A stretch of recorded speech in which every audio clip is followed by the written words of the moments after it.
Hey YouTube, it's Faye, and for today's video, I've got this crankshaft. This is the one that Danny and I had determined was a good crankshaft, and we had set it aside for Project 88. Now that we're getting rolling on that block, I am ready for, prepping for assembly. I'm just getting all my parts together because we still have to put a sleeve in the block. But unfortunately, we had a very wet spring. Both Danny and I had some flooding in our shops, and even though I did spray this crankshaft with rust stopper, I am definitely afraid that I might have had a casualty because it actually did get rusty on just one side where it was hit with some weather and some water. So for today's video, I've brought the crankshaft to Danny. I'm gonna have him take a professional look at it and let me know what he thinks. Is this crankshaft savable? And if it is, he's gonna share some DIY tips with y'all for how to restore it at home. All right, without further ado, Danny, I need you to take a look. Oh! I can make it. At this All right. crankshaft. It's looking a little different than the last time you saw it. Yes. Yeah, oh boy, okay. Well, so I think we should get right to it because I have the first tip of the day, the chiefisms already starting. Oh, good. Right off the bat Okay. when I first see it. I love that the first thing you thought of is a chiefism. That is Yes. so on brand, Danny. Okay, so the first thing I thought of when I saw this is exactly why my uncle would say every time, and he would get a little perturbed. This is a great DIY tip to everybody that's out there because you start a project. It was real humid, it rained a lot here, but it doesn't matter where you live. You start a project and you expect it to be done really quick. Right, you get all excited, you take all your parts off, and then you clean them. Yes, so my uncle says, don't clean it until you're ready.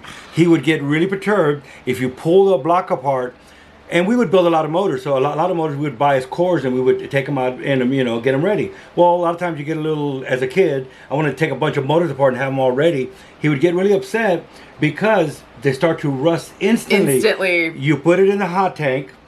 Oh, yeah. We've cleaned it. We've removed all the oils off of it, everything. So it's nice and clean so that we can mic it and we can check it. And we did it to this one. That's what we did. Yeah, we cleaned it, we mic'd it, we checked it, and then we even paint marked, I think on the top it says, good, crankshaft. And then I brought it home and I sprayed it with the rust stopper, just thinking this is gonna be fine, and then I put it on a shelf.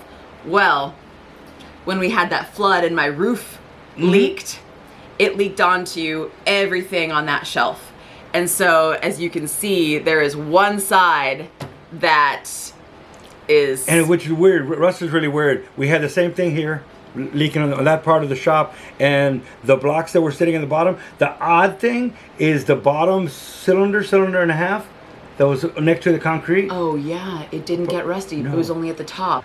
What's sitting closer to the floor, yes, got a little rusty, but look how it's nothing. That's so weird. And then as it comes up, it just went to town. Oh, it did. So we're gonna only at the top. That of was weird. So yes, if someone knows that, leave it in the comments. Why does that happen? Why when it's sitting on the concrete? Temperature. It's got to be something with Yes, temperature. yes, and condensation, and you shouldn't be sweating. So we don't want to clean. So that's what happened. Your block, your cylinder bores, leave them oily. Leave them oily. If you're gonna go get a hot tank, if you're gonna leave it for a long time, my uncle would do wheel bearing grease. Now, how are we going to? Is it salvageable? Yeah, So my first question is, can we save this? Because, I mean, thankfully I do have a couple more blocks that are oily and gross, but as you remember, this one is a matched set with rods and pistons that all were balanced, and it would be great to use all of them. Yeah, and we know how Toyota does. Toyota's like Honda. Oh yeah. They blueprint everything. Yeah. In a sense, and they actually have little stampings on the block. Yes. And little stampings on the crank, and you get those, and you can actually buy individual bearings. They're all standard, but in a 10th bigger, 10th smaller, 10th, they're actually really precise. Right. So generally, it's when you go in there and touch it. Don't blame Toyota or Honda for... Yeah, I was showing Brandon because he looked on the side of his block and it was like 2222222, and 222 is my lucky number. So he was like, wow, did I just get lucky with this block? I was like, no, those stampings, correspond to the internals. Yes, and I think you even have a video early on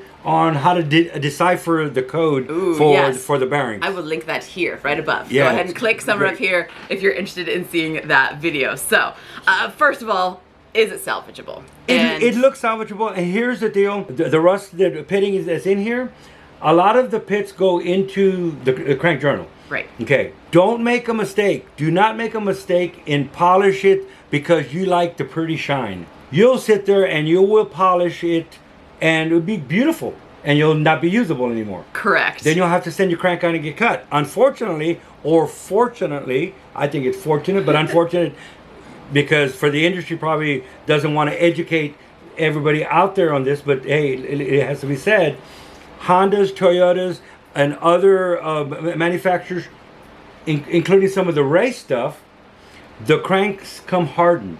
Right. The hardening is only a few thousandths level into the surface. Yes. So when you send out this crank to go get cut at a machine shop, they have a crank grinder and they're going to cut it and it's going to be right. Federal Mogul, Clevite, every bearing manufacturer makes bearings for this intent. But they don't want to educate you that you've cut the hardness away. Exactly. And there really isn't anybody out there that's re-hardening. There is a couple of shops that you can send. Yes, but it's not in. You could get them hardened, and it's expensive. It's not cost effective. Yeah. And you were putting that out because you can see some of the discoloration from that hardening procedure. You can kind of still see it here. So yes, it looks a little bit blue, kind of. Yes, looks a little bit blue. And then in our last video that we filmed right here in the shop, we were talking about crankshaft end play, setting the thrust, and you had mentioned that there was a crankshaft that wasn't usable because it had been cut way too far down. And you know, they do make some oversized bearings, but they only go so far. You can only compensate so far with a larger bearing. So a lot of things are doable, but not realistic. If I was going to send a crank out to get in a Toyota, I'm working on this 7M, I would much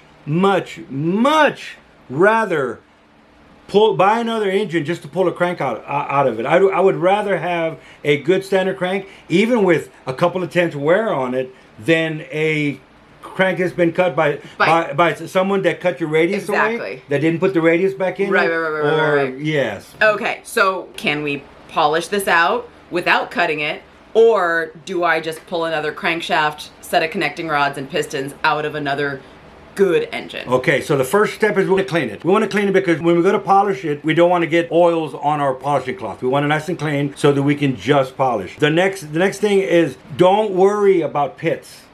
What my uncle would say, that just holds oil. I worry about pit. That just holds oil. That just holds oil. And like you said, when you go to a race bearing, it has a groove in it.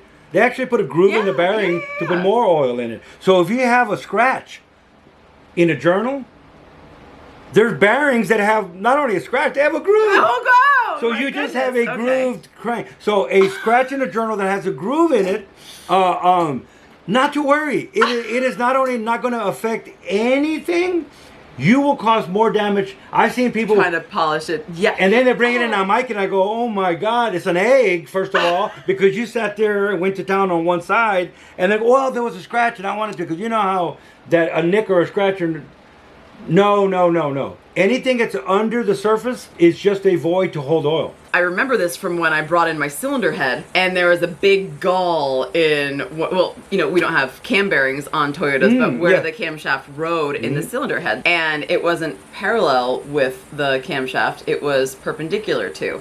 And that is exactly what you said. You're like, don't even worry about that. That's just... Yes, if more oil can be there. I was like, Yes, if you had something going this way, not this way. Because you would lose oil pressure. Yes, going that way. You could actually, when oil pressure comes out there, you could bleed off. You could bleed off some of the oil pressure there. But so right, if it is this way, but if the gall is this way, right, it's not going to spill out on either side. We're not going to lose pressure. We maintain that oil pressure around. In that case, it was the camshaft. But okay, and so then don't worry about pits. What you do have to worry about, and that's why you have to polish a crankshaft. Okay. Every time you put this crank, and you always stand a crank up. You can lay a crank when you're working on it. You're doing all this perfectly fine. This is not going to affect it at all. Don't do long-term storage on a crankshaft. Oh, if you notice my rack right there in the back, you can see it. All the cranks hang from the flange, either from the flange or you put I both did that wrong too. Well, this one actually. And you know what's crazy is I got some jump cranks and they're all sitting up like this, and then that one I put nicely on the shelf. You might as well just learn the etiquette on crankshaft. Don't lay a crank just laying around. Stand it up. Now here's the thing: standing up, especially if you have a bunch of them, you knock one over and yeah. I think like what you said. We want to empower you to get out there and build something. Yeah. You know, do it, especially if you're doing something simple, an overhaul. A lot of times nowadays, you can't send stuff out. You may send stuff out and they deck a numbers matching block. It was something that was running that you took apart because you wanted to reseal it. So we want to empower you at home. So yes, I have a polishing machine and a stand and showing you videos of how a shop polishes something at the shop isn't really empowering you at home. It's educating you on what happens behind your back when you drop stuff off at the machine shop. But you know, machine shops are becoming more and more rare. It's hard to find a good machine shop nowadays. And even if you do find a machine shop that can take in your stuff, who knows what idiots are behind the counter? If they're good, it's 6 months to a year around here. If they're good, if not, like it's the word we use, a good machine shop. Right. So I have other stands, and I thought, you know what? No, I'm gonna grab the way my uncle would do it. And you either gonna put this on a vise. If you have a great nice metal table, you grab it from the weights. Grab it from the weights on a vise. And then sitting at the end of the vise, and then you can polish. Yes. Because now you're going to do this as a kid. I remember this is what I did. So I thought, you know what? We're going to show you another way to do it, which is the way with the uncle would always is just on 2 pieces of wood, because then you can roll the crank real easy. I love it. Yeah, and so we wanted to. You can just do it on the table as well. You just got to move it. But either way, we wanted to show you the way you can do it at home. So at home, you've already cleaned your crank. We use brake clean. Yep. Faye used the brake clean. She cleaned it. We don't have any oils on it now. Now we do have all the rust in the pits. Exactly. The first thing we want to do is just do a light polish just to get a look at what's going on. See what's going to come off right now? That might be enough. I hope so. The majority of a normal crankshaft wears not up here, where you would think that the load from the piston would be. It wears on the backside. Right. So the backside always wears more and shows more. So if you're going out there and you're looking at cranks at swap meets or anywhere, everybody has their mic finger. This is what we're doing. We're feeling down here in the backside. We're feeling the backside. If you feel a bunch of grooves in the backside, pretty much, unless you're going to get the crank cut, it's a steel crank on a big block or a Camaro or something, and you need it, then it doesn't matter. But if you want one that you want to just put into the car, like this one here feels really nice down here at the backside. So now what we're going to do is we're going to just use emery cloth. So you want to get you some, in fact, you got some nice I got some, cloth. yeah, we got 2 different grits. We've got, one of them's 320. The 320 is going to be the fine one. This is 180 grits. So okay, that's 180. So are we if you starting had, with 180 or? If you had a lot of rust, you wanted to get off. But thankfully, my crankshaft hadn't gotten that bad to the point where we needed to be that aggressive on the rust, so we stuck to the 320 grit for this job. And if you couldn't already tell how miserably hot it is in the shop, let me tell you, we were suffering. So at this point, we had to turn the portacool and the fans back on, which isn't optimal for our audio. So just watch how gracefully Danny moves the emery cloth around each one of the crankshaft main journals. Notice he isn't staying still on one spot. Like he mentioned earlier, we don't want an egg shape here, so you want to spend an equal amount of time on every degree of the circle. Once he gets every spot that he can, he will rotate the crankshaft 180 degrees and get the other side. He also isn't obsessing over removing every scratch from the surface of the journals. This is a polishing, not a resurfacing. So we're not trying to bring down the entire surface to the same level as the troughs of the scratches, but what we are trying to accomplish here is removing any rust or high spots from the rust. And since this is a used crankshaft with about 200,000 miles on it, we're looking for high spots that may have been created when any dings or gouges were made. And this crankshaft does have a few minor scratches on it. Now, Danny describes a scratch in the surface of metal being formed like a plow going through a field. You have the trough, and then you have the 2 ridges that are formed on either side as the metal becomes displaced. We do want to knock down these high spots since this will change the main bearing oil clearance. While the emery cloth was the perfect width for the main journals, it has to be made smaller for the rod journals, so you can just tear it like this. But you can just make it any size you want. So that is actually really good for crankshaft polishing. Yeah, it's like the perfect width. Yes, and then like I said, you can make it any size you want. Could have split it a little bit wider, but it doesn't make any difference because look at this. It's that quick.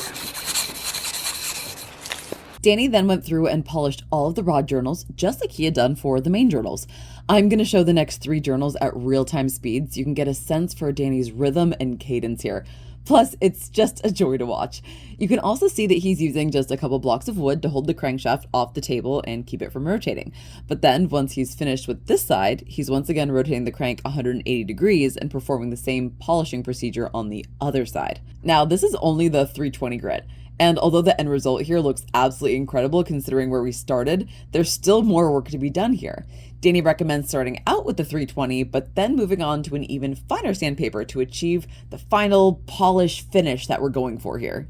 400 is really good. This is 320. 400 I think is even a little better, but it'll clog up a little bit quicker, but it's wet and dry. So this is made for body work when you're painting a car and you're going to put water on it and you're going to sand it. So it's excellent. It's wet and dry. And what you would do is do the same thing. Cut it into strips. Cut it in a strip. Now you're not going to have this long piece that you can do this with. Right, I love the ribbon. What you do with this is you cut it to the width and then you're going to use string. And you're going to wrap the string around the 400 and you're basically going to do the exact same thing that I was doing with this emery cloth. Oh my gosh. So you're going to wrap the 400 on there, wrap the string around it, and then you're just going to go back and forth with the string. That's an old-timer way to do it. So that's another tip if you don't have emery cloth. Shoot, what a cool trick. Let's give it a try, but first let's take a close-up look at where we got with the 320, which did a great job at knocking down all that initial rust a little bit more aggressively and quickly without clogging up. So now we are prepped and ready to go in with the finer 400 grit wet or dry auto body sandpaper. Now, Danny had told me bring some string, and this is what I had in my craft supply cabinet, but he said that a little thicker string would probably be better. And even though the sandpaper and string are wrapped all the way around the journal this time, you want to be sure that you don't linger on one spot too long because you do have the tension being greater opposite from where you're pulling. So still make sure to rotate the crank 180 degrees to get both sides equally and pull around every degree of the circle, if you know what I'm trying to say. That's the 320 version, and that's the 400 version. This looks identical to what it would look like if it came off of my machine. So if you were doing it on a machine, it would look like that. Wow. And that looks great too, but compared to this, yeah, you're like, okay. So I had a feeling that you suspected that this was a savable crank before you ever had me come over here and say, let's check it out, Faye. Because you already knew. You already knew this is a hardened crank. Yes. So some are more likely that they're going to be saved than others. Also, that rust was relatively, I mean, it was a recent occurrence. An older cast crank, as opposed to a forged crank, the rust would have really attacked it a lot more, and the pits would have really been in there, you know, really good. And it's a soft crank. This being a forged crank, and I wasn't even too concerned about pits as much, because like we talked about, a pit is something going in. Don't worry about it. If you see a couple little dots, don't try to polish them out. Yeah. And you're not going to on a hardened crank anyway. You'll sit there all day long and probably just wear yourself out. That took us 30 minutes once we actually started working to completely polish this crank and make it usable again. So I don't know. I would call that a win. Now, any words of caution for someone? Can you overdo it? Like, so you already mentioned like not doing it too much on one side. You don't want to make it egg shaped. You want to keep it round. So yes. Obviously using the techniques that you showed there. Yes, and with the string works really good because it's going all the way around. If you're just going like this, make sure you're always moving. In your mind, you're kind of always 1, 2, 3, 4, 5, 1, 2, whatever. Just any method to keep going the same amount. Don't just work one spot, because that happens. I've seen that a lot. Right. So somebody sits there and just just tries to work one spot. No. Whatever you work there needs to be worked around the whole thing. It shouldn't change the clearance to the crank. A polished job shouldn't take away even a tenth on a crank. Exactly. You shouldn't be seeing metal flakes coming off. Like there's nothing. There's no mess. There's nothing to clean up. Like yes, if we mic'd this before, in the machine shop sense. Well, if you mic it before, you're going to have the rust is tall. The rust so you have to do a quick light polish before you even can mic it. Right. Yeah. But in a machine shop sense, a lot of times the engine builders, you send a crank out to get cut, it comes back, it's a couple of tenths too big. Always, just polish it. Try to polish 2 tenths on a crank and keep it around. Got it. So even you with the really machine, can't mess it it's up. It's a lot. Yeah, you really can't. You have to really get real aggressive. So really, you really can't. I don't want to say you can't mess it up. You can't mess up because you can. You can. But this is very safe for the at-home DIYer. Like you can do this. Amazing. Well, thank you so much for watching. I hope you enjoyed this video, and I hope that this video empowered you to save your rusty crankshaft. All right. Thanks so much for watching, and we will see you in our next video. Bye.